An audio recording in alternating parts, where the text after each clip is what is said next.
নমস্কার, আমি অ্যাস্ট্রোলজার মৌসুমী ঘোষ বিধান জেমস থেকে বলছি। আজকে আমি একটি পামের ওপরে কেতু এবং চন্দ্রের পজিশন দেখাচ্ছি।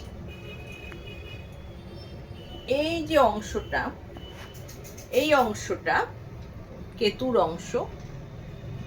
এটা যত দেখবেন একটা শেপের মতো থাকবে এই ধরনের, কিন্তু যদি এরকম হয়ে যায় তাহলে সেটা কেতু খারাপ। কিন্তু যদি এটা ভালো অবস্থায় থাকে, মৎস্য চিহ্ন এরকম অবস্থায় থাকে, তাহলে জানবেন কেতু আপনার স্ট্রং। অর্থাৎ আপনার কিছু দৈব কিছু আপনার জীবনে ঘটতে পারে, দৈব কিছু, যেটা হয়তো আনএক্সপেক্টেড, কিন্তু আপনার জীবনে ঘটে গেল, এটা একটা। আর চন্দ্র, এই যে চন্দ্রের জায়গায় এখানে যদি পরিষ্কার থাকে তাহলে চন্দ্রটা বুঝতে হবে, এবং একটু উঁচু মতো পরিষ্কার, তাহলে আপনার চন্দ্র ভালো।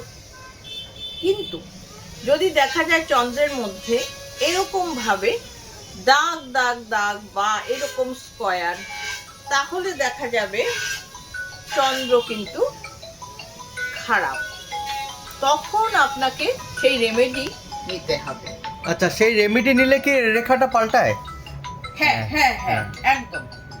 রেমেডি নিলে কিন্তু রেখা অবশ্যই পাল্টে যায়। কিন্তু হরোস্কোপে কিন্তু চন্দ্র যে ঘরে আছে সেই ঘরেই থাকবে, কিন্তু হ্যাঁ। হাতের রেখা কিন্তু পাল্টাবে। হ্যাঁ, আমরা অনেক কিছু দিয়ে সেটা চেঞ্জ করতে পারি, রেমেডি দিয়ে। প্লাস আমরা যেই যে পজিটিভ জায়গাগুলো বলি অ্যাস্ট্রোলজির দিক থেকে, যে পজিটিভ জায়গাগুলো, সেগুলো যদি কেউ নিয়মিত ওটা ব্যবহার করে, তাহলে কিন্তু এই প্ল্যানেটগুলো অর্থাৎ কেতু বা চন্দ্র এগুলো কিন্তু সঠিক জায়গায় পৌঁছায়।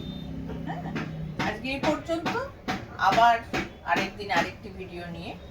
আর কেউ তোমার সাথে, হ্যাঁ, আমার কাছে যারা আসতে চাইছেন বা খুব সমস্যায় আছেন, তারা অবশ্যই চলে আসবেন। আমার ফোন নাম্বার স্ক্রিনে আমি দিয়ে দিচ্ছি। আর অনলাইনও তো দূরের। হ্যাঁ, অনলাইন আমি এখন করছি। এখন না, বেশ কতদিন ধরেই আমি অনলাইনে কাজ করছি।